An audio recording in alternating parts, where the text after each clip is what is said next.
Day in my life, mini vlog. Hi guys, ako nga pala si Merlin, ang tupaki ng Bicol. For today's video, magpapalit muna tayo ng pampers ni Mama slash baby ko. Wow! Siya mo ng baby ko kasi hindi pa ako pwede mag-asawa eh. And then, kailangan pa ako ni Mama. Nga pala guys, may kikwento ako sa inyo. Kung makaka-relate kayo, pumuso na lang kayo. Pero kung hindi naman, screw up na lang. And it's okay to me. Don't worry. I'm not angry. What? Wow, angry. Well, back to the story. Alam nyo guys, last week nagkasakit si Mama. Alam nyo, natakot ako.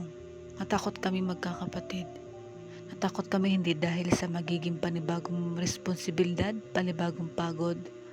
Kundi natakot kami dahil, alam mo yun, wag naman muna sana, pero alam naman natin lahat tayo ay pupunta sa ganun. Pero sa side ko, sa side namin, sana wag muna.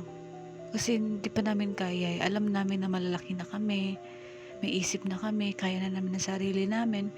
Pero yung tipong gusto namin kasama lang namin siya sa buhay namin. Andyan lang siya, kahit ganyan siya, kahit naghihirap kami.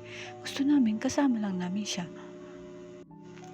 Basta ganun. And I hope and pray to God na sana wag muna. Hindi pa kami ready at basta wag muna. Kaya alagaan natin mga magulang natin ha. Habang andyan pa sila. Yun lang. Bye!